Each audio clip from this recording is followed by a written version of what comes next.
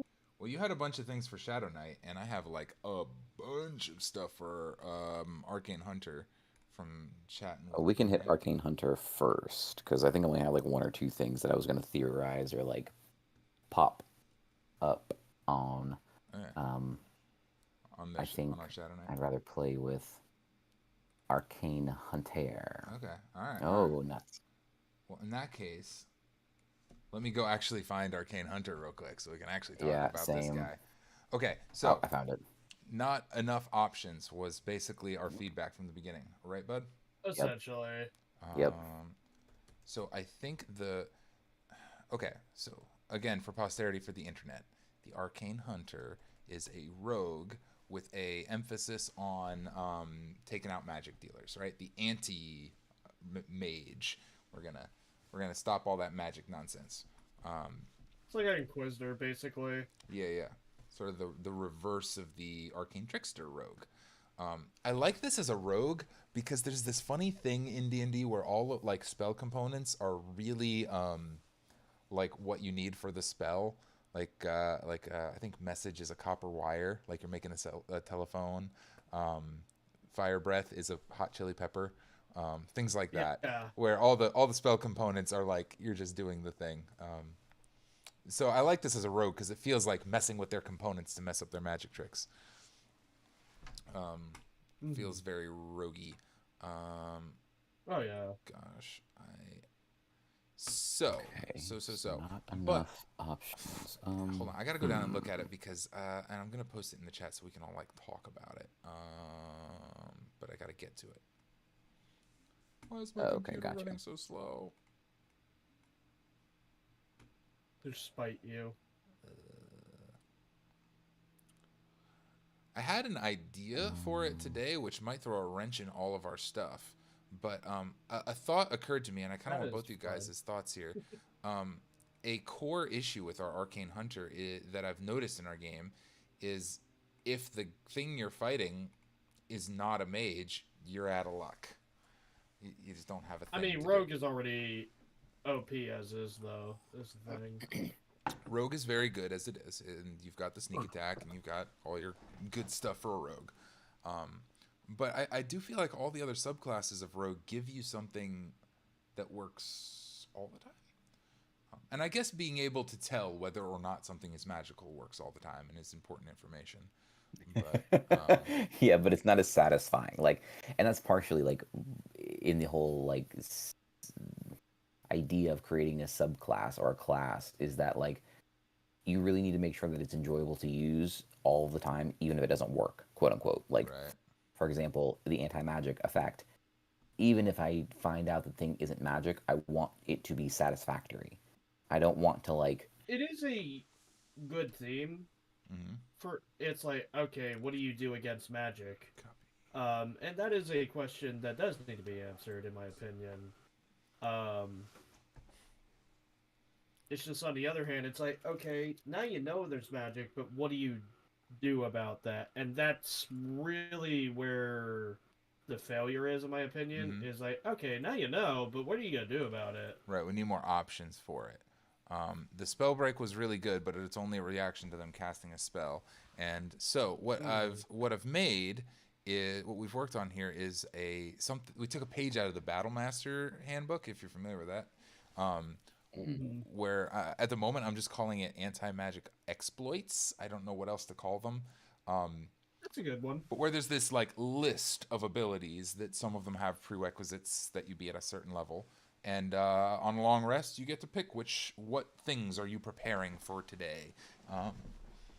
And we had talked before about having, there's sort of 2.5 like legs to fighting magic. There's the chi blocker from Avatar thing where you're kind of like now they can't cast a spell.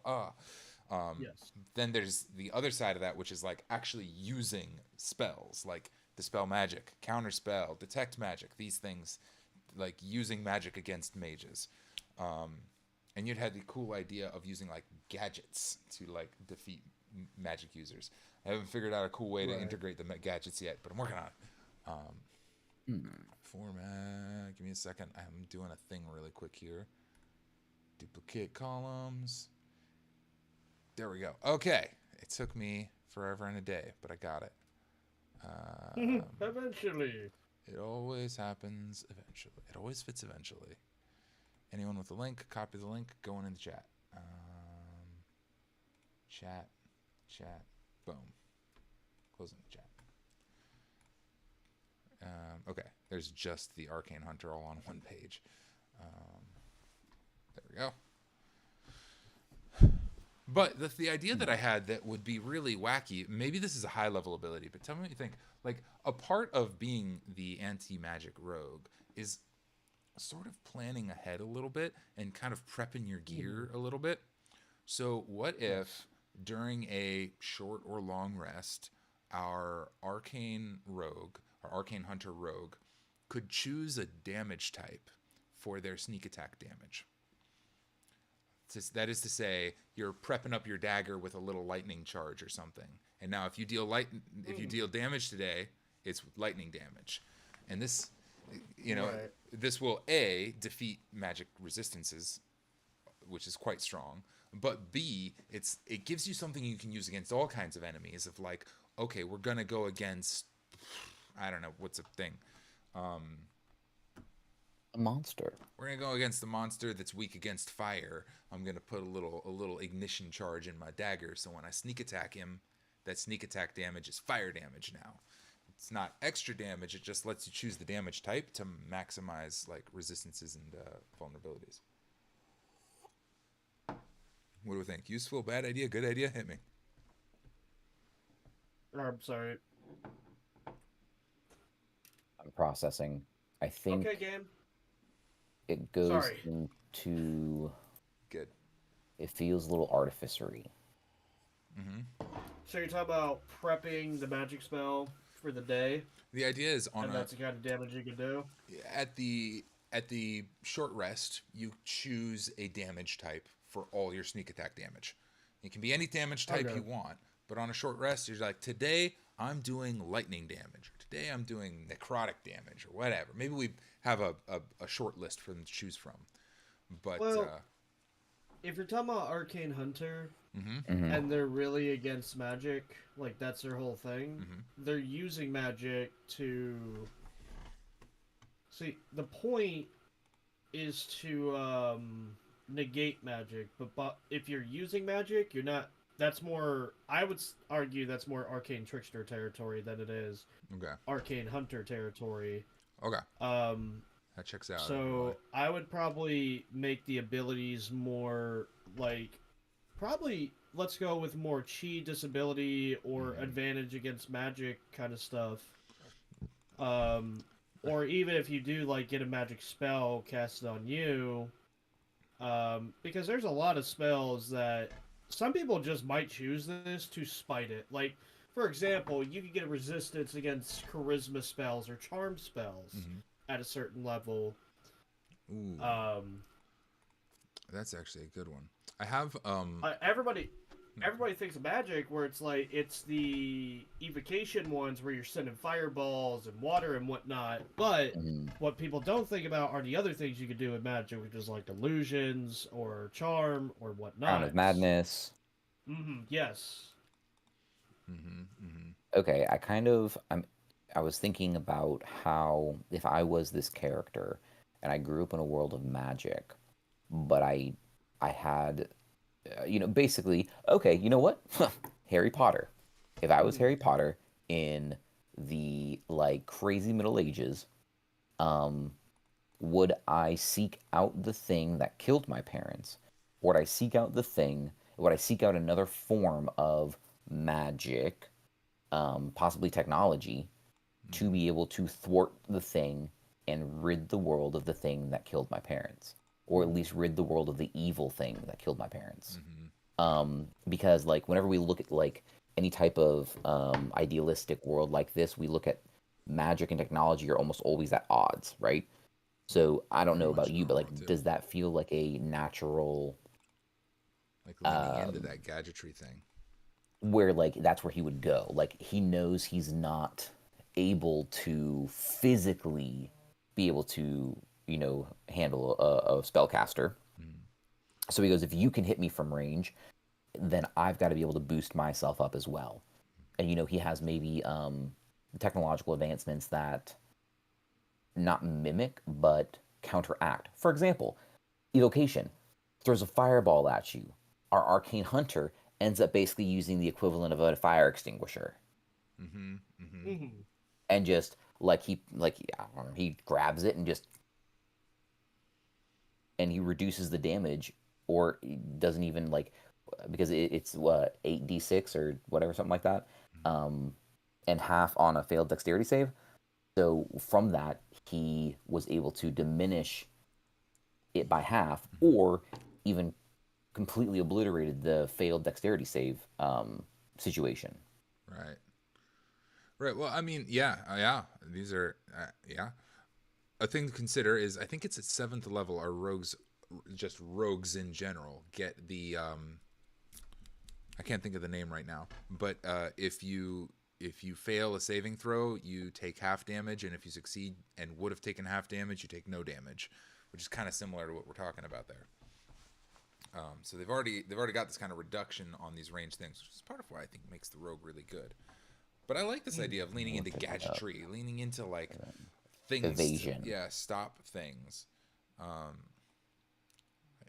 Yeah, okay, so what I have right now are not a whole lot of options in here. I'd love to come up with more, but we have our arcane sense, like before. If you touch a creature, you can tell whether or not they can cast spells, and the Spellbreaker, which says that if somebody within 5 feet of you tries to make a spell, you can attempt to break it by making a melee attack against them and stop that spell from going off.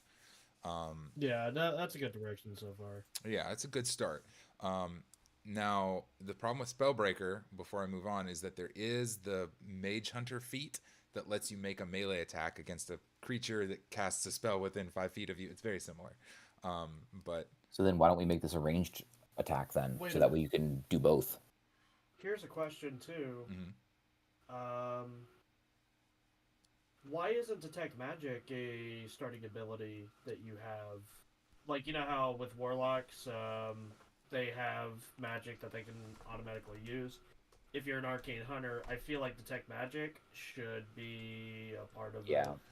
I one of those can. first things that you can kind of do. I think we can work that in really fast by just adding under Arcane Sense. It says if you can if you touch a creature or object, you can Yes. sense innately if it is magical or has the ability to cast spells. Yes. You can sense innately if it is magical or has the ability to cast spells. Or We magical want weapons. to make this a feature that they just have at all times. Like, is This this a is one of feature the that options. seems? You have. Well, that's what I'm asking. Does this feel like a feature that is essential to this character and this rogue? Mm-hmm. Like, do we think there would ever be a time that this character would not be able to do this Oh, legitimately? Answer that question. I'm not sure. And that's what I'm kind of saying. Like, maybe it needs to actually back down and become an absolute, just that's what you get to do. You spent your entire life studying magic and how to detect it. If it's magical, This is something you do. the way I have this revision right now is Mm-hmm. that you have a number of Oh, you have exploits equal to your proficiency bonus, so you can use it proficiency bonus times per day. Should it just be you can use it? So I would say the arcane sense, possibly. Now again, it would be up to the DM to be able to limit it, because you can't just go literally just walk around and say, "Oh, I can just do this all the time I want to." But I'm saying it's at least something you can do. The arcane sense isn't one of these anti-mage exploits list. It's just a feature that you get from the class. You still only have a limited amount of uses, but you don't have to pick this. You just get it.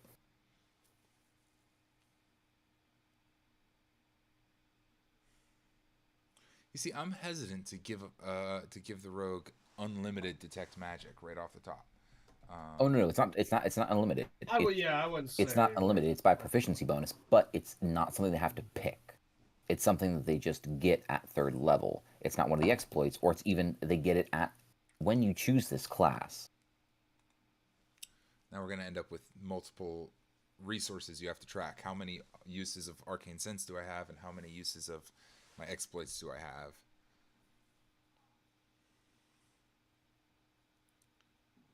I mean, that's true. Perhaps. Okay. Well, what about this? This is an interesting thing I've been toying with that maybe we can rope in over here. We want to be able to do this more. We want to be able to do things more. Okay, so you have a limited use of exploits. You can use any of these exploits a limited number of times per day. But when you run out, what if you can spend a hit die to do another one? I mean, that's an option. That feels I'm like not saying drawing on your that. own vitality to fight these guys when you've run out of skill, right? That feels kind of like a natural person fighting a magical person. Could we possibly figure out a way for them to siphon the magic, like from a hit?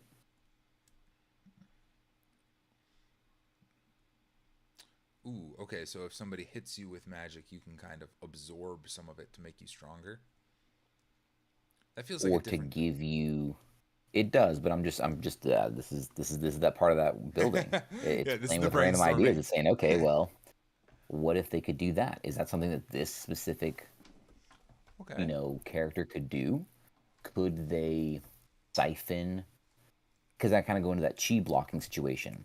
Would they be able to access the chi basically and steal it, not just block it? Okay. I could see that as a higher level, like 5 to 6 kind of Yeah, upgrade. and it could then you gain an extra use of it, encouraging the rogue to get close to spellcasters and actively disrupt their spells, not just stay in the background and shoot arrows, or not just hide in the shadows and wait for a sneak attack, but like trying to help them, encourage them, get to the spellcasters and neutralize them. Because it wouldn't give them health or armor class or anything else like that, but just it would give them more uses of this anti-mage exploits list.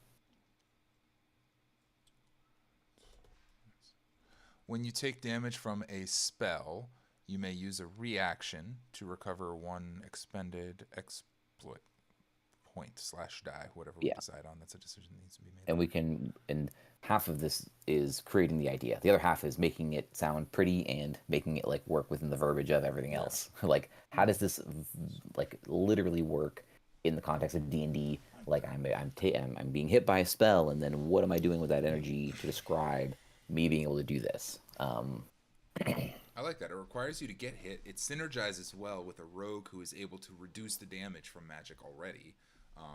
So they maybe don't even mind tanking that firebolt this time because it's like, but now I've got another exploit. I'm gonna show you, motherfucker. Okay, a couple of the other ones that we have in here. Limited magic resistance. You gain resistance to one type of magical damage, and you get to choose from fire, cold, lightning, force, radiant, or necrotic. And that's just always on. No need to spend a dice. If you choose that exploit, it's just on. Resistance to one type of damage. That makes sense. Which it's kind of a passive thing if you're trying to play a little more tanky build. That felt like kind of a gimme. Their own medicine is what I'm calling the level 5 option. You learn counterspell, dispel magic, or detect magic. Intelligence or charisma is your spellcasting ability modifier for the spell, and you can cast it no higher level than half your rogue level, rounded down. So that is to say, you can't cast it at 9th level until you're a high level. Right? You can't cast a 9th level counter spell. If you're at level 5, you can cast a 3rd level counter spell because it's half rounded up. And then at level 6, 7, 8, you can cast a 4th level counter spell. So you're able. It scales with your level. You can choose one. I think choosing one is maybe important rather than just learning 3 spells. Well, I don't know. Do you guys think you should choose one of them, or do you think you have all three ready, but using any of them uses one of your limited resources?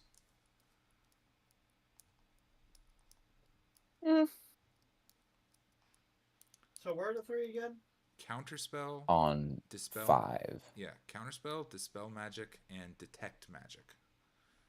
Detect Magic feels like it's sort of a bad choice.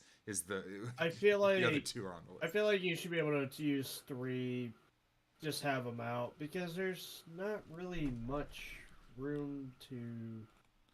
Yeah, it's not like you're going to use they're all pretty three. straightforward. Yeah, they're pretty straightforward, Yeah, and they're all for exactly. very different circumstances. Okay, yeah, you just learned these 3 spells. You can casting any one of them uses your point, and you've got a limited number of points, so you're not going to be walking around like counterspell, counterspell, counterspell, counterspell, counterspell.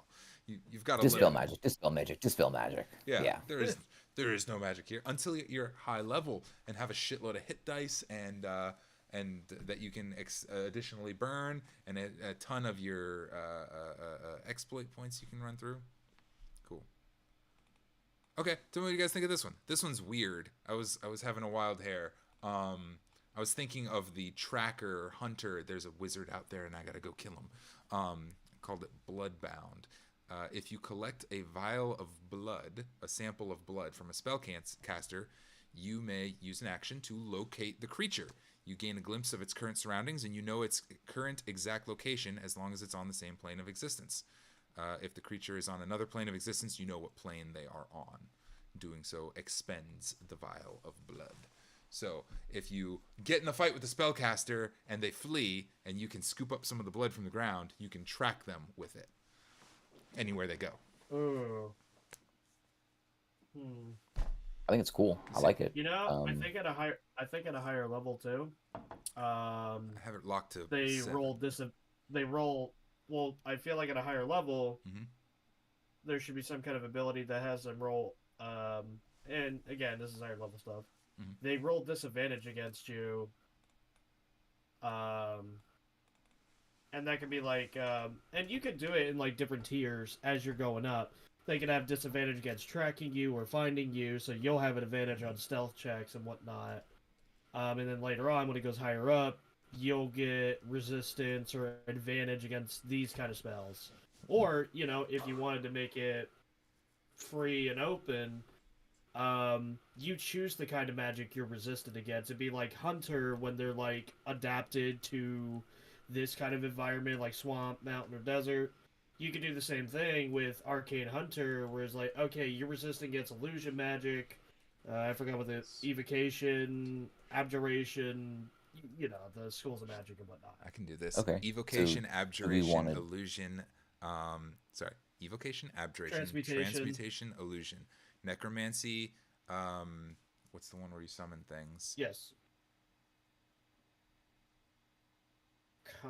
Conjuration. I think there's only 6. I think that's all 6. Graviturgy. I mean, that's not a school of magic, but yes. I think that's transmutation. Graviturgy. Oh, but there's one with time. Oh, I think it might. Let me say this that. I can check really fast. I have them all right here. Okay. Yeah. We have the internet. What were you arguing for? Oh, right. We have the internet. I was looking under Medium, where we explained all of the... We're only streaming on it. No, I'm literally just doing wizard classes, because they're pretty much all the wizard classes are that's what I'm thinking about magic. A lot of the wizard classes That's are, but at. a lot of them are not. Like the Blade Singer is not tied to a specific type of magic. Yeah, I was thinking monk too, but they do elemental evocation magic pretty much. Raw energy. That's the time one I think you're talking about. Yep.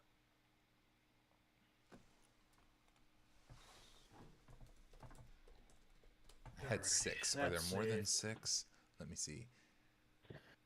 Okay, illusion, abjuration, divination. I missed divination. What a dummy.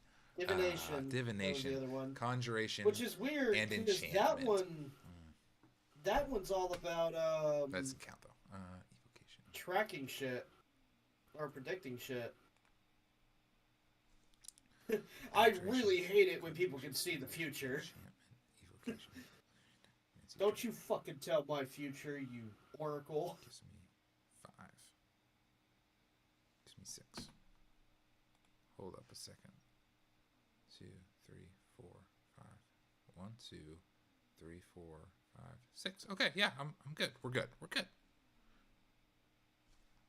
Something's not right. Sorry, the schools of magic are really closely tied to how we built the medium, and very important because each subclass of the medium is very closely tied to one school of magic. And I was making sure that I didn't like skip one, but no, I'm good. There's 8 schools, there's 6 mediums, and there's 2 that every medium gets. 8 schools of magic in total. We're good. Yeah, let me look. Spoilers: mediums exist now. This is like our low-key announcements, but not really, because... Alright, let me invest some serious thought into this. Okay, there's the anti-mage, there's 3rd level. What do we have so far? Boom. Okay, so what we have so far on the second page are all of our exploits. I was just putting in some of these things. Choose a school of magic: evocation, abjuration, transmutation, enchantment, necromancy, or divination. 1, 2, 3, 4, 5, 6, 7. Dang. Yeah, I feel like, what would that be? I guess that exploits might be your, the thing you choose, like what kind of resistances will you have, what kind of magic do you specialize in hunting down? Yeah. What's the change here? Choose 2 exploits from the list. So you get your exploits at 3rd level. You pick 2 from the list. When you gain a level in this subclass, you may choose to exchange one that you have for another. I should just make it on a long rest. On a long rest, yeah.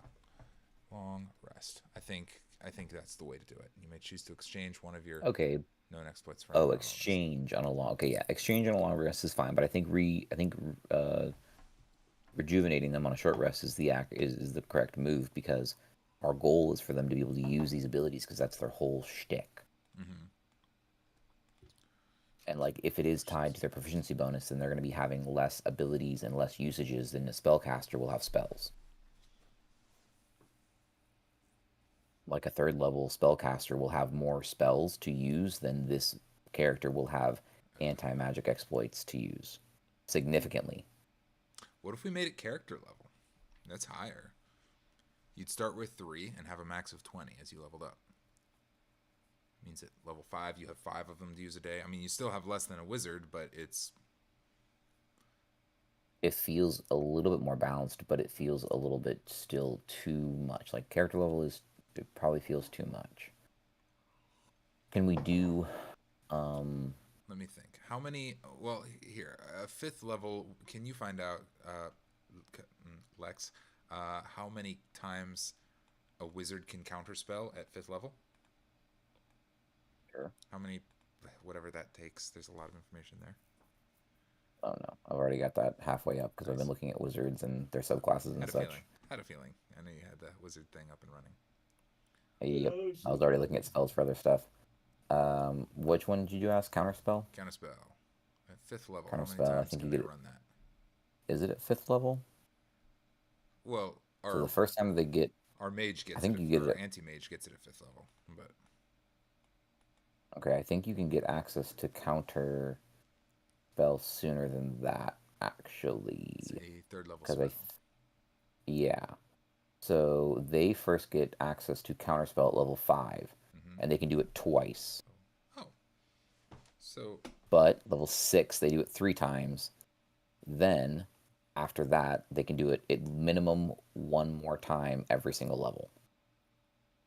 So at the end, they could technically do counterspell. 6, 9. Doing some math. Or sorry. At 20. Yeah, 6. How many counterspells can you cast at 20? 10. 11, 12, 30. Nope, 30. What the heck? Sorry. That is 6, 12, and 15. They have technically 15 uses of counterspell at 20. Yeah. Because they can upcast it. Okay. And our guy, however, our guy would have at 20. He would have 20. If we went with character level, he would have 20 uses of counterspell. However, it would be 29th level uses of counterspell, which is pretty intense. That's a lot more. Wait, tell me the wizard again. How many did the wizard get? The wizard technically gets 15, but they get 1 at 9, 1 at 8, 2 at 7, 2 at 6, 3 at 5, 3 at 4, 3 at 3. Okay. Do I want him to be able to... Do we want the Arcane Hunter to be able to do it more or do it better?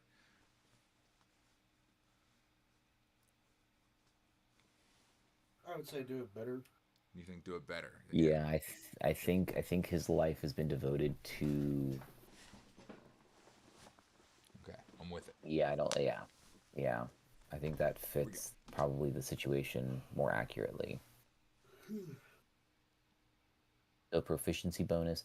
Is there a way that instead of proficiency bonus, could we tie it to proficiency bonus and X modifier? Because then at some point you're gonna get 6 plus your modifier, which is gonna be 5, so you'll get 11 uses out of it. Okay, You know, I like 20. that. We could also simplify it. Mm-hmm. And make it just one ability. What are we talking about applying this? What level? Like 5. Level 5? Yeah, you get counterspell. It becomes an option at 5, and you don't have to choose that option. Instead of options. Well, no, we said you get all 3. Yeah. No, I mean instead of counterspell, you get an anti-magic shield spell. So it's an ability you can use. It's a spell you can use, and whatever spells they do, basically they run at disadvantage whenever you're trying to cast it on somebody. How do I apply the magic specialty into it as well? Okay. Magic shield. Okay, no, that's what it was. So they'll have to. So if it's outside of your magic specialty, you just roll as normal against your spell DC. But if it's your magic specialty, they roll at disadvantage whenever they try to cast that kind of spell on you. Okay, so then what we're saying is early on when you first pick this class, you were specializing in a specific school of magic. Yes. To thwart. Yes.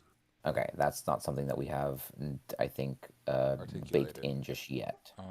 Yeah, that's something that would be a new format. But that's, I mean, that's easy enough to introduce, and I'd already have some notes about that when we were talking about it a minute ago. Okay, so instead of worrying about how many counterspells you do, you just have the one spell that you use, and you don't have to worry about when to do it or where to do it. Well, we will still just do it before the battle or during the battle. Yeah, we'll still have the limitation factor. That's what we're kind of mathing around here. Is like how, like we're trying to give them how a limit often can you do fair. this? Well, and it would suffer from the same limitations as the. I would just make it a regular, instead of trying to reinvent the wheel. I would just make it a spell slot. Like they have a spell slot for not using magic, which is the funny thing. But like you really basically, they don't. You reinvent but instead of reinventing the wheel, you just go to the same. It's a mechanical system. Yeah. So they're not using magic, but they're also using the system of magic to counter magic. They're fighting fire with fire at that point, so that we're not trying to trip over ourselves trying to invent something new when it could just be something as, oh hey, you get these like when you're a wizard, you get 8 level 1 spell slots. When you're except just keep it like that. Just let's not reinvent the wheel. Let's have a anti-spell slot. How about like basically just use what magic is currently using right now, but instead of doing it for magic, you just do it for not magic. I think we can make the. I hear you. Yeah, I think we can make these. I've switched around between calling them exploit points or exploit dice. Certain subclasses you get a pool of dice that you can use to fuel your abilities. Yeah, like Gunslinger. There you go. Yeah. If we call exploit dice, that could kind of fill that role of like the spell slot. It's like you have this number of spell slot of I'll not. take dice out and just do exploit. Just call it exploits points. It's got to sound like a resource, right? Because you have these skills, the abilities, which are called exploits, and then what do you spend to use them? These anti-magic spell slots. What do we call them? Yeah, they're actually just spell slots, but yeah, for the sake of simplicity, for the sake of not, they are honestly just spell slots. They're we could use the word slots. Anti-spell slots. Anti-spell. You know what? You gain a number of anti-spell slots. I'll give it that. Anti-spell slots. And we can run with that for a minute. Yeah, we'll workshop the name later. And you know, we'll simplify it even further by not making those leveled the way spell slots are. It's just a slot. One slot. One is one, regardless of what ability you use. One is just. It's just one. It's not like there's not like 9th level anti-spell slots. They're just spell slot anti-spell slots. If you want to get the creativity, I don't know about that. The creativity The reason. Sorry, go for it. Everybody's got ideas. We can't speak at the same time. Want to bet? Watch us. The creativity could come in whenever. How does that manifest itself? How does the anti-spell slot manifest itself? Especially when you get into like magic specialty, like how specifically does it counter to spells? Because countering an illusion spell is probably going to look a lot different than countering an evocation spell. Divination would be a really weird one, but I'm sure you could Well, actually, if you're trying to stop somebody from seeing into the universe, so fuck religion, you don't get to see the future. If you really hated divination, you could do that. But it's gonna look different somehow. So, I guess what you could do is you could just look at what spell slots we already have and just come up with it'd be like the game where it's like you get a superpower, but then you're the caveat, basically. Like you could cast Fireball, but you're also on fire. You're on fire. No, you're up. I don't know. Basically, make it a pain in the ass to use magic. That could be another way to do it. That might also be a very comprehensive, let's look through all the magic. Yeah. And honestly, I could see myself just being that. Okay. I'm gonna do that right now. I'm gonna be that petty. Let me. How about this for a phrase as that shield thing? I really like that shield thing. Anti-magic shield. What if we phrase it like this? You can produce a 5-foot domed anti-magic shield. Spells cast within or through the dome have disadvantage, and we can add of a certain type. But this gives you a second usage of it. Not only can you cast it around yourself, and spells coming in have disadvantage, you can cast it over the divination wizard, and now they're stuck inside your anti-magic dome. I think you're underestimating how petty I can be. Like, I'm gonna pop this on your head. I think you're underestimating how petty I can be. Yeah. I will look through every single spell just to counter it. Oh god, just to find something to break this thing. I'll just show you. Well, I already can, because there are spells that don't go in a straight line. They just affect the target. For example, like Power Word Kill doesn't go from me to you. It just originates at you. So it wouldn't go through the dome. Yeah. Hold up. Yeah, let me Yeah, but that would almost also be like a bit of a call on the DM, because at that rate it's basically Wi-Fi. Because magic is transversing. It is traveling from a location to another location.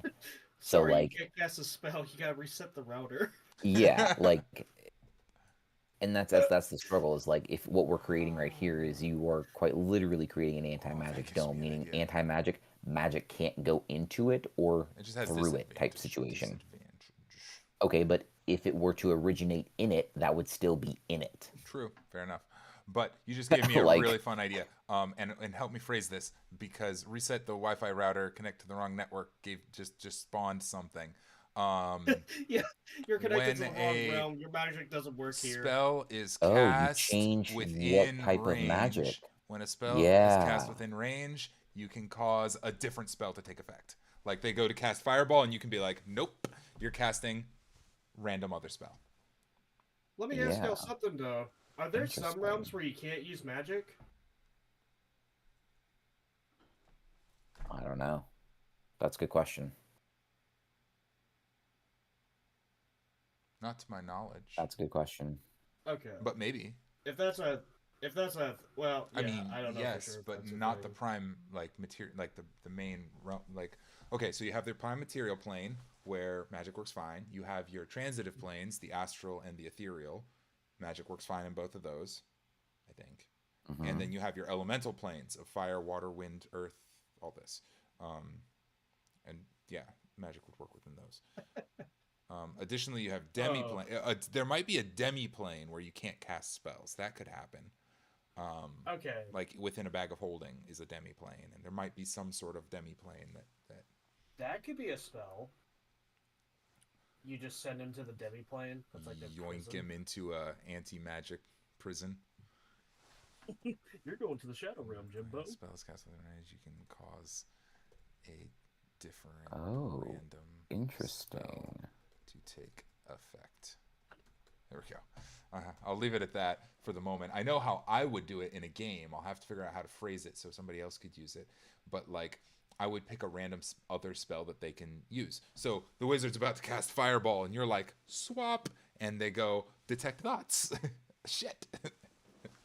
That's not what I wanted. Anyway, sorry. Leaving that one alone. No, you're good. A demi-plane situation. Let me play with that. That's like a... what we're talking about is kind of like a banishment, which is an awesome pretty fucking high level spell. We need high level exploits too, so please hit me with these big ones. The little ones are actually easier to think up. Dang it, Also, I- the what do you call it? The If the summoning one is Fourth conjuration. conjuration, yep. If a spellcaster enters your aura, they die. You must die. Just instantly. No good. No good. Can't have it.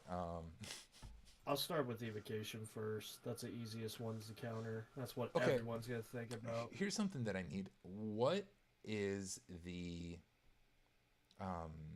ability modifier tied to this field of study?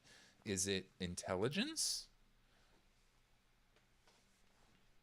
I would say intelligence or wisdom. Intelligence or wisdom? Probably intelligence though. Okay. Yeah. It feels like Although- that. Yeah.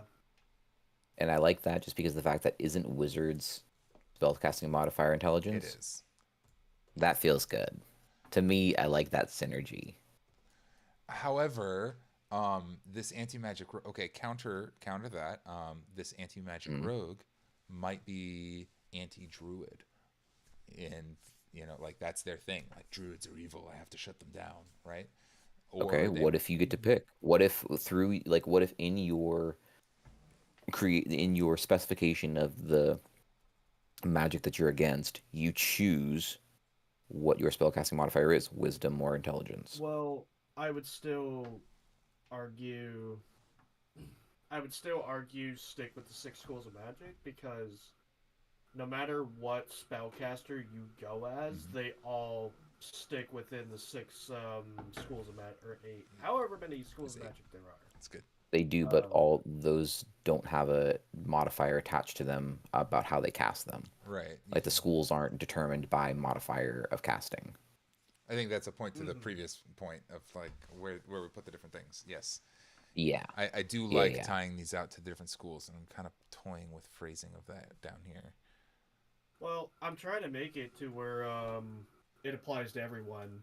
Like you can Yeah. go into super specific stuff, but the only trouble with that is if you want to do that work, awesome, but it's good to have You guys don't a have broad system first.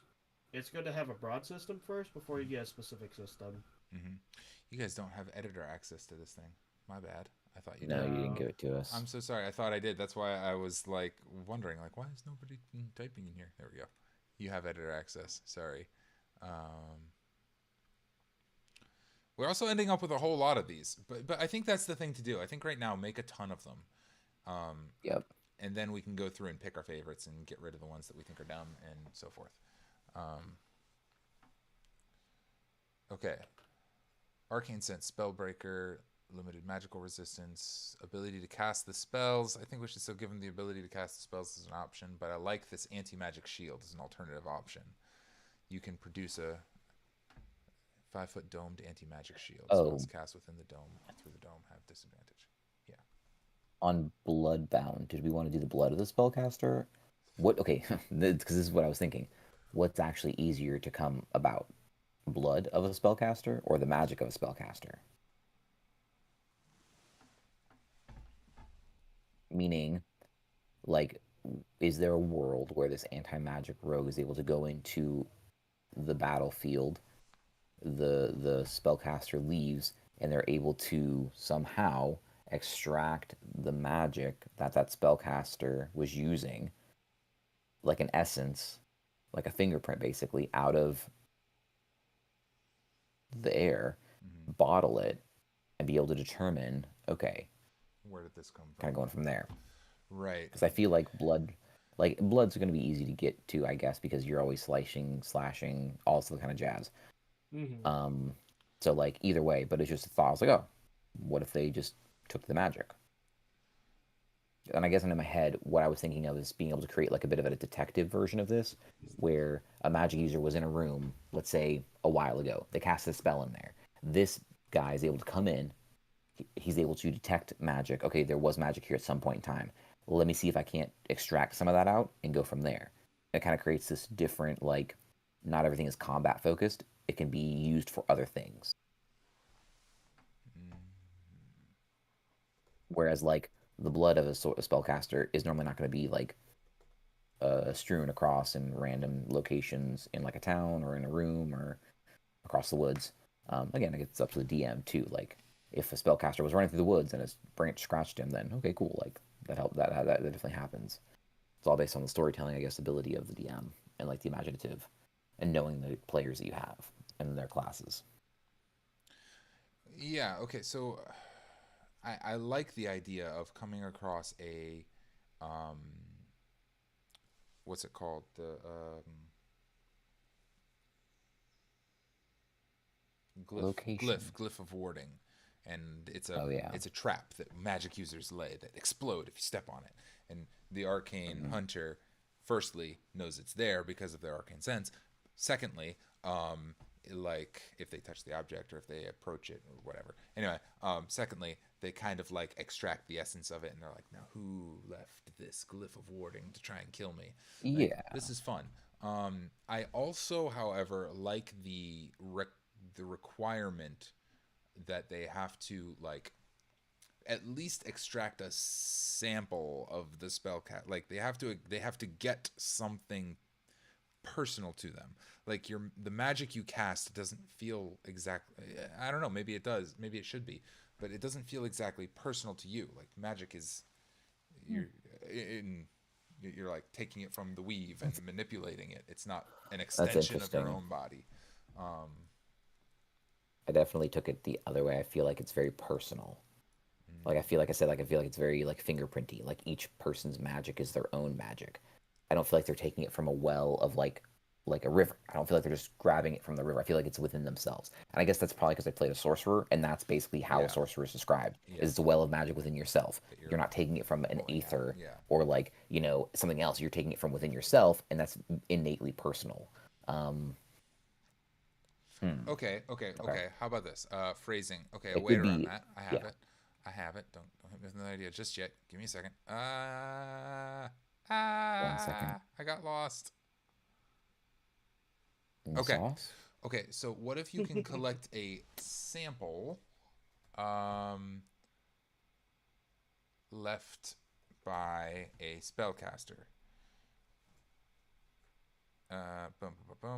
If you collect a spellcaster, if you collect a sample left by a spellcaster, this can be a vial of blood, a personal item, or or the captured essence of their magic. We'll phrase it that way for the moment, even though we don't give them a specific way to do that, or similar. Yeah. Or similar. The idea is like, and then you get to You're getting something from them. Yeah, you get something from them, and then it's like, let's find this guy. That feels good to me. I like the blood. Because then at that point they could leave and they could be in a room. They could have accidentally left something in the room. Yeah, again, if they it left has their wand or something. You can track them with that.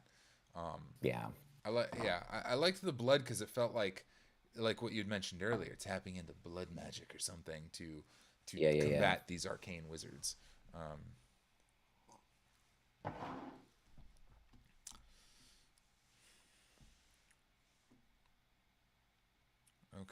Okay. Arcane limited magic resistance. Taste their own medicine. Damn. Anti-magic I have shield. a lot of petty energy because I'm actually having fun writing counters for these spells.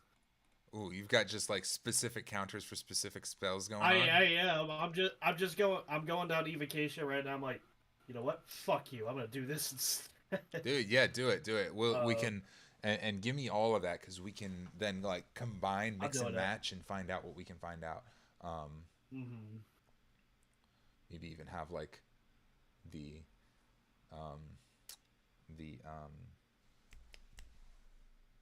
Pelidupin's expanded list of anti-magic exploits. There you go. Yeah. This is something I've been considering lately. What was the wizard's name? We can never Truffalumpadump. Truffendumbulump. Oh. Truffendumpulus. Yeah, Truffendumpulump. Dumpulus. Sorry, go ahead. Truffendump truck. I'm pretty sure it was Truffy dump truck. I'm pretty sure it was Truffendumbulump. It was Truffy Dumpulus because we called him Truffy. Truffy, I think it was Dumpulump. I was thinking of Nuhuza Boohoo or whatever his name is. Nuzahubu. God, every time. I'm big on these names. Bazuzu. Nuzahubu. Nuzahu. Nope. Just not gonna have him. I spent a full year attempting to pronounce that character's name, and it's not happening. I spend an unreasonable amount of time and thought making these nonsense names. It is the way. No, but this is the thing that I was thinking for our just general content that we're making. A lot of things that we've been bumping into, we run into this thing of like we have more ideas than fit in the character, and I sort of like this Truffendumbulum's expanded options. Like we can have like an appendix of like, here's 50 more options for your arcane rogue. They're not like the core ones, but are like, here's just some more. If you want to, yeah, expansion. Yeah, have a little tag on there like confer with your DM if these are allowed in your game. Not safe for general use. I don't know. Figure it out. Why can't I go to farreachco.com right now? I don't know.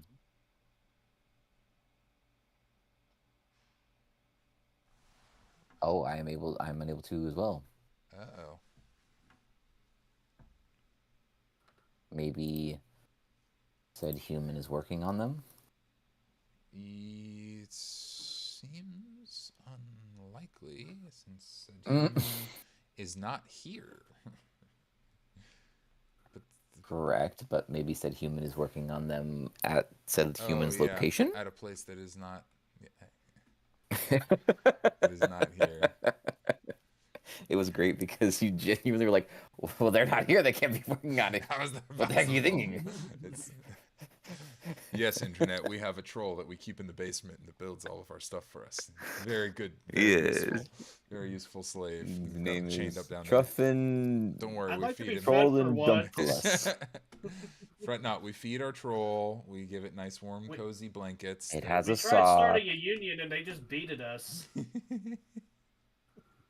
a sock. It's a free troll. We freed it long ago. We love Oh it. yeah, just like the 13th Amendment, right? Never mind. Never mind. We ain't talking about that.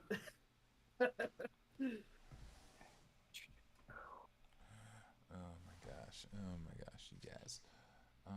I am going to log a brief incident report about that. Give me just a moment.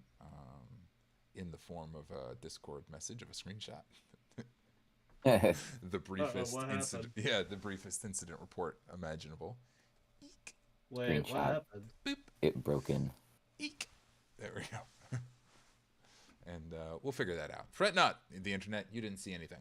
I have complete faith that the wizard of the internet has the power to undo whatever has befelled our beloved platform.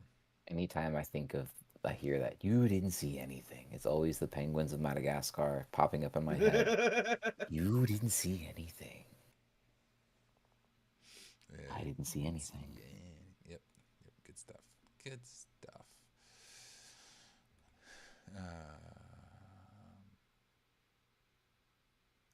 Okay. Yeah. Well, that's a thought that we can chill with for later. Then have a expanded list somewhere else in the realm.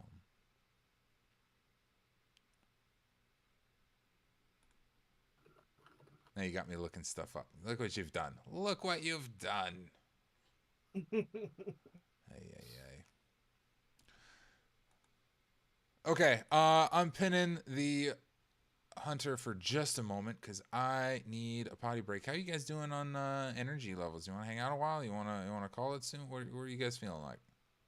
That is entirely up to y'all. I am having fun working on this. Cool. I am as well. Actually, let me go ahead and share a few I did. Yeah, share some. So- yeah, share some stuff.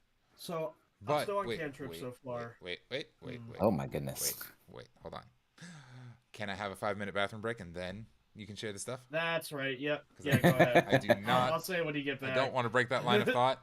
Yeah. No, I have it written down here, so. Cool. Do you guys want me to leave the stream just running? Are you guys sticking around? You guys taking a quick break too? What are we doing? I'll definitely might- be breaking. I might go get a drink.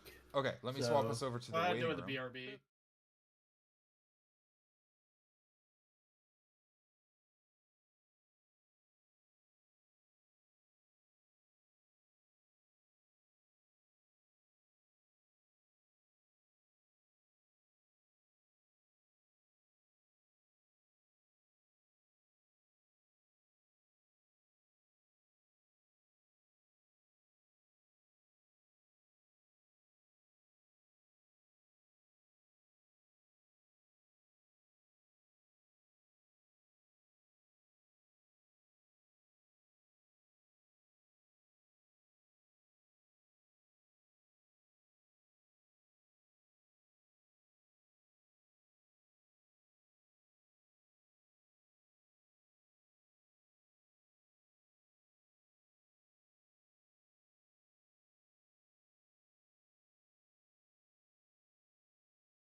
Stand back up then. Boop. Or sit back up. Stand. What? We're back. Hello. We're back. The internet, we're back, but not all of us. Because I am leaving. So thank you all for watching, for interacting with us, for hanging out, and listening to our mindless babble. Hopefully some of it was entertaining and somewhat enjoyable, and maybe even learned something about DMing or just creating your own content for your own content. Yeah. Creating is fun. One of the joys of D&D is just creating things. Yep. So I might be able to hop back on a little bit later, but right now I will sign off, and I will see you guys next week. Next week? Question mark? Oh, I might not be able to next week. Think about it. We'll talk about that later. We'll talk about that later. And announcements will be forthcoming. Announcements will be made and such like that. So if not next week, then the week after that, and definitely the week after that, and the week after that, and for the rest of our lives, we're now in a marriage. You, audience, and all three of us. This is what we do. The audience is not entirely here yet, but they're coming. They're coming. It's legally binding. Congratulations. They will come. They're coming. If you've watched this, you are now obligated to watch all of our D&D content. Legally obligated. Yes. If you don't love us, and then we want to get a divorce. That's right. We'll be sad. Wow, this escalated so quickly. Anyways, have a great rest of your night. All right. Oh my gosh. Okay.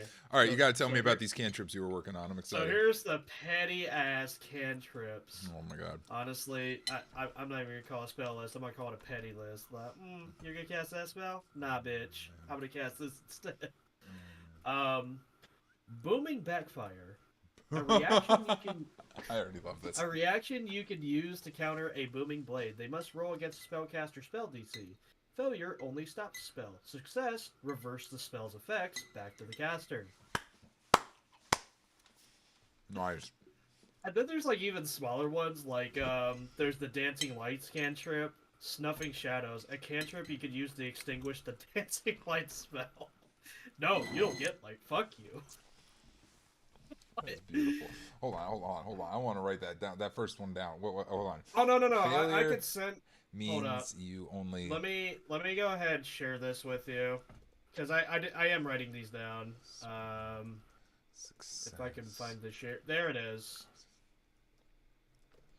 Anyone with the link? Yeah, let me go ahead. I'll throw it on here. That's a because that could be good. This for one but keep going. This one I like. Eldritch Mirror. In reaction, cast a portal to absorb the Eldritch blasts. The player must roll against the player's spell's DC. Success means they reverse the blast. Failures means they just subdued the effects of the magic. Nice. Similar energy to that booming back. Oh yeah. Yeah. With evocation, it'll be a lot of that. Like just, oh no, I got this instead. Gauntlets of Agathis is my favorite. In reaction, you can cast a spell to procure icy gauntlets on your hands to counter firebolts. The gauntlets are 18 HP and last for 10 turns. They can use these gloves to inflict 1d8 freezing damage if they touch an enemy.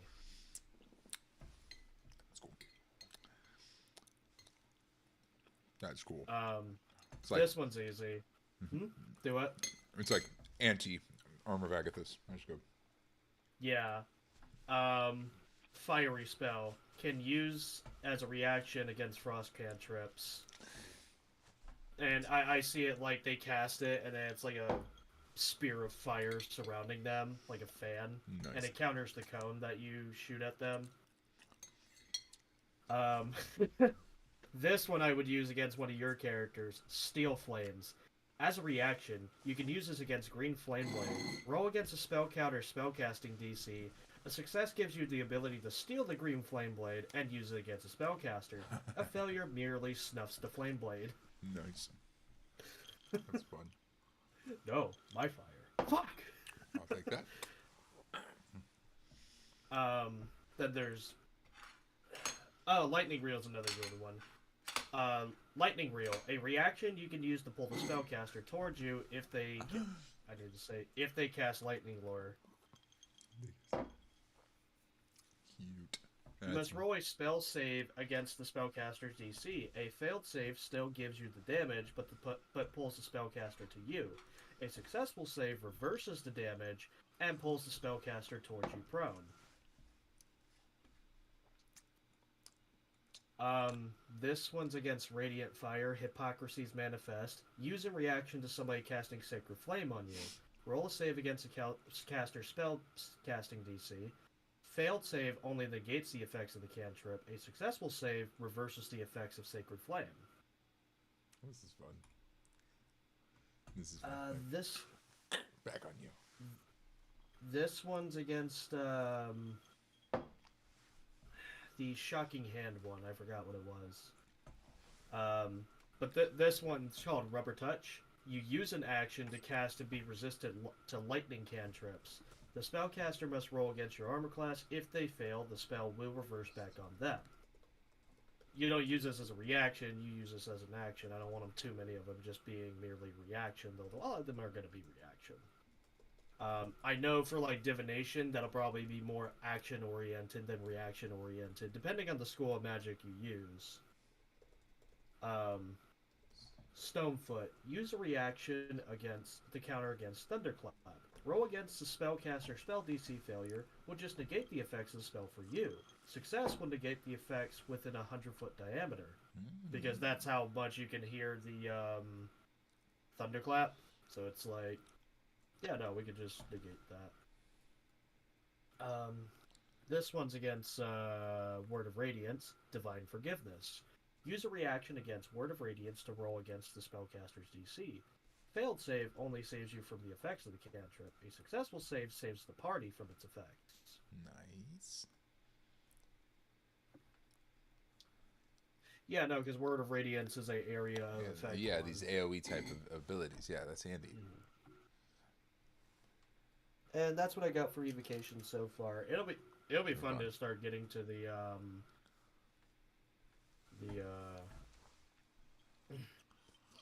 the other spells, because illusion will probably have to be more action oriented, but right now with these like evocation ones, it's definitely more reaction than anything else.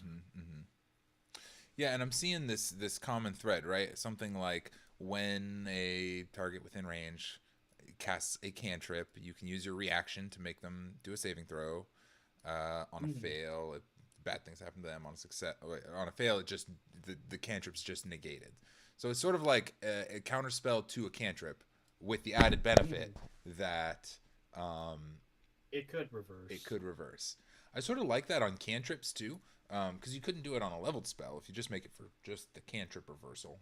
We could distill a lot of that down to a single thing. Yeah, you could do that unlimited. Levels will be a little more, maybe not a little more difficult, but let me see. Hold a thin sheet of flames shoots from your outstretched fingertips. That's burning hands. 50-foot cone. Okay, that's how it works.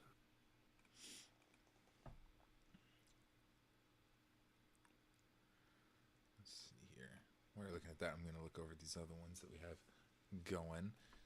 The Arcane Sense, the Spellbreaker, the Limited Magical Resistance, the Taste of Their Own Medicine, the Anti-Magic Shield. Although That's a really good one. I guess the limit would be they use these as spell slots, so you could counter it. It's just you have a limited amount of counters you could do, so you can't just do it all the time. Yeah, I think that I think this is something you can do with one of your anti-spell slots. It's slightly better than a counter spell, but only works on cantrips. Like, that feels like a nice balance. And then the leveled spells we handle. Oh, do you only want to keep it the cantrips? You don't want to do it the spells? Well, I think in terms of like the opportunity that it can be cast back on them. If we're gonna apply it to spells, cantrips, we have to bump the cost or make it harder to save, right? Right. Yeah. Because if they're gonna cast disintegrate on you, and I'm gonna do something to cause that to possibly go back on them, like that's pretty hefty. Like, oh no, you would still have to do a skills check DC with that. I mean, I could make it to where with cantrips you don't have to do the. Well, no, that takes the fun out of it. I think. No, I think you need it. I think you need the skill check at the cantrip level. Perhaps.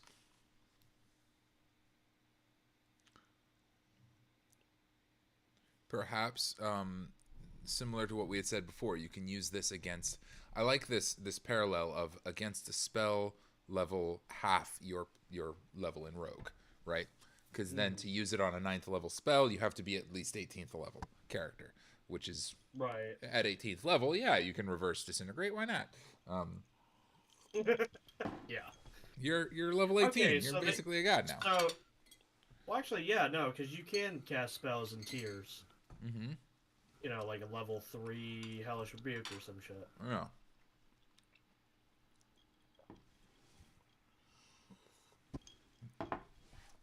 There's a minor danger there that the antagonistic optimized DM might fall into accidentally, not even with malicious intent, in that we've seen this in other places where it's like if we have something that prevents cantrips and low level spells, it entices the enemy to use their biggest, baddest spells on you, which is not exactly what we want. I mean, that's strategy, though. Just like, okay, Yeah, that's well, yeah. how do you react to that? Yeah. Oh, I can't Okay, cantrip you you? Okay. Let's try something. I'll just beat the shit out of you. Or, yeah, I'll just use the bigger magics on you. But there's also a disincentive for them to do that, because that costs resources. Because if you're going to cast a level 9, and you only have one level 9 slot, are you really going to use a level 9 of this one character? I might, because fucking. Yeah. But in doing that, that might fuck me over later on. I believe there's a requirement in traditional counterspell that you have to say, I'm going to counterspell before you know what the spell is. And you have to pick the level. I'm going to counterspell at what I think that's a dumb roll. Because, yeah, the idea is you see them getting ready. They're doing the arm motions. And it's like, counterspell. And the thing is, that's not always telegraphed. Mm-hmm. Maybe it was a cantrip. Maybe it was a word of power word kill. You don't know. It could have been anything. But that's true. Yeah. And so you run that risk. There's some changes to the counterspell with the new edition coming out too. Something like if you counter the spell, they keep their spell slot. It doesn't expend a spell slot if you counter it. And there's some other changes too. I don't remember all of it. But okay, here's what I'll do. So I'm working with Burning Hands, right? Yeah. You have to roll.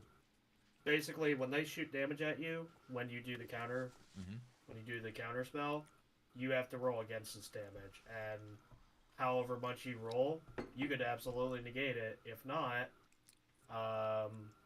maybe like you roll 4, but then they roll. Or, okay, so 3d6 for example. Let's just say they roll like a 12. You only roll a 6. You only get 6 damage. Because that's how powerful your spell came out. You don't exactly reflect it. You do it as best as you can. Right.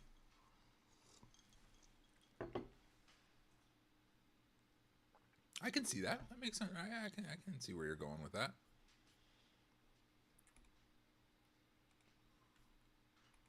We can make these things work. Let me see here.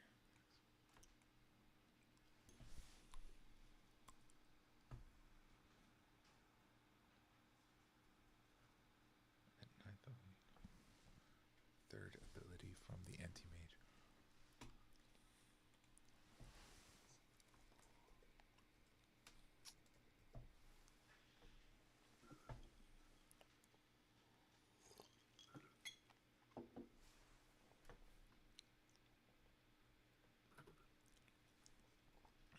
Okay, we can make a nice little ribbon here where you can swap out your abilities on a short rest at a higher level, like 13th level feels good. Ready for anything, that's what we'll call that. Which feels a little bit more tactical to me. Like, it's really hard to make informed choices about the next adventuring day on a long rest. Yeah. It really is very difficult. Though, I'm trying to bake those sorts of things in a little bit more because I think it does a really good thing for the game in that, like, it forces the players and the DM both to kind of think ahead to what the next adventuring day is all about. So it gives everybody a little bit of guidance of what we're really trying to work on. It helps prevent that sort of like, let's go fishing thing, you know. Which isn't bad. It just is hard to. I could also see this as an arcane hunter if you want to change what kind of magic you want to counter or what your specialty is. You could either take a long rest if you're not familiar with the School of Magic, or you take a short rest if you are. Yeah. So, like, if you're proficient with countering evocation, divination, let's just say 2. But if you want to, say, counter illusions, it's going to take you a long rest to do that.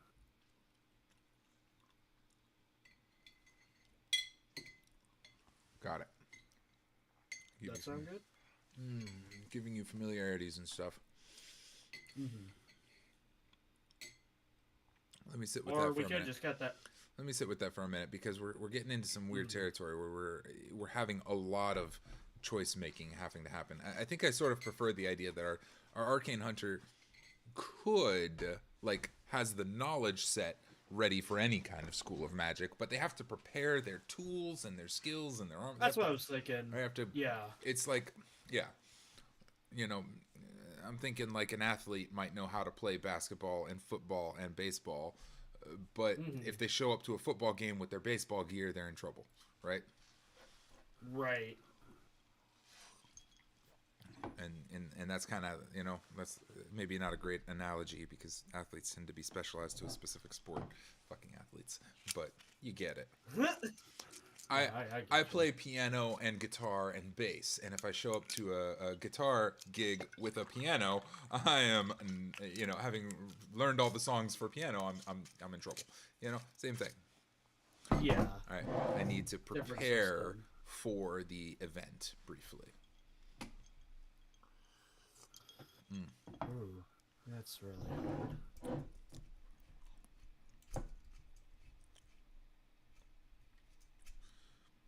Are we allowed to talk about adult beverages on live streams? Is that a thing that we can chatter about? I think you'd have to Not made for kids. you have to put it 18 and up, Yeah. Okay. but you could. Adults You have just have beverages, to- kids. Don't worry about it. Whichever. I was gonna make a comment that wasn't relevant, but I think as long as you're not, I don't know, it's dumb. it's it's all People drink. that they do. So I've been told. I've heard stories about this.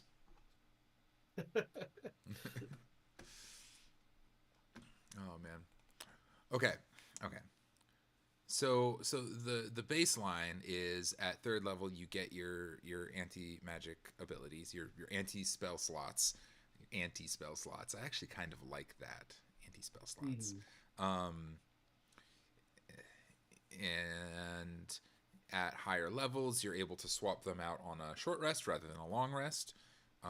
You can prepare different anti-spell slots, and we have a whole bunch of options for what kind of anti-spell things you might want to prepare, and an ever-expanding list. And I feel like I probably need more in some areas and less in others, but it's going to take some time just sitting down and like sorting out the ones that we have and making sure that they all work within the mechanics of the game.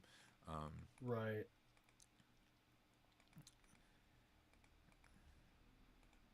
This aspect of game design to me is a lot of fun because it's like you write the words down and it's like, great, now let me find a way to break it, and like, how can I abuse this? What does this phrasing allow me to do? And stretch outside the bounds and be like, okay, can I do this? Can I do this? Can I do this? And then think through, should they, like, this phrasing allows you to do that, but should you be able to? Or do I need to add some text to say, no, you cannot dispel all of the water inside somebody's body with create or destroy water. That does not work.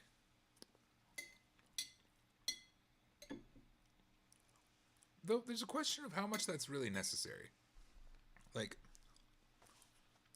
I think with a thorough enough, I don't want to call it thorough enough, with a reasonable understanding of the rules, you can counter all of these like players breaking the game type situations quite easily. You know, like to me, like the creator destroy water is a classic example. People love that. I think you've tried to pull that one on me once or twice. Oh, I did. Yeah, I want to destroy all the water in their body. It's like, okay, that's a first level spell. It can do as much damage as a first level spell can do. You know, Fine. I want to drain all the water in his balls. That's fine. So, like, I just pick another first level spell, and that's how much damage you deal. Or maybe you have like a saving throw or something. Speaking of 18 and up. Yeah. Oh well. You were talking about adult beverages. Yeah, then I come in. Spells. Yeah. You know, I already know I got to tag these things. It's fine. It's like both of us. It's like you come in with a kazoo, and I'm coming in with like the one-man band deal. That is very, very typical. Yeah, that checks out actually. Yeah, a friend of mine said I'm hammering nails with nukes, and I'm like, yeah, that's fitting for me. Yeah, hammering nails with nukes. That sounds like you. That really does. Is create or destroy water a first level spell, or is it a cantrip? Now I'm not sure. Oh yeah, it's a first level spell. There you go. So I pull it up, create or destroy water, first level spell. Since I'm saying this, I may as well go through the entire action for the interweb. Creators destroy water is a first level spell, so is chromatic orb. That's a first level spell. Why not? It does 3d8 damage. Okay, you got 3d8 damage. Boom. It's an attack roll. You know, boom. And we're in business. We've turned a spell into something similar, or maybe you want something that does like a saving throw for something like that, and then choose scrolling through. There you go. What about Charm Person? That requires a saving throw. Yeah, Wisdom save, blah, blah, blah. No, that's not a good choice because it doesn't do damage. I need a damage dealer.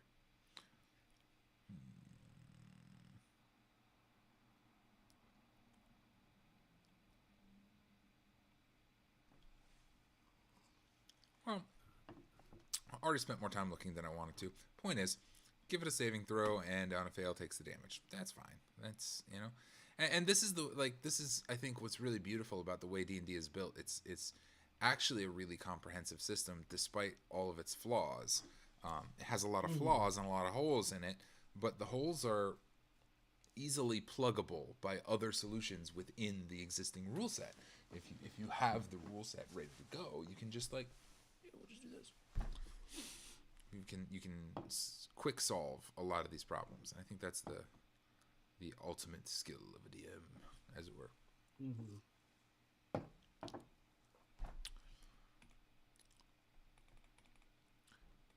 The ultimate skill of a DM, and also I think the period on our evenings. I also will have to be bidding it adieu here pretty shortly. So that's fine. This has been what did we call it? The Secrets of Strahd Hangout. Holiday Hangout. Oh Jesus, yeah. Happy holidays, Merry Christmas, and everything, bud. Since we won't be on, and to the internet as well, since we won't be on again until after all that. And yeah. And y'all have a wonderful whatever holiday it is you celebrate. Whatever it is, yeah.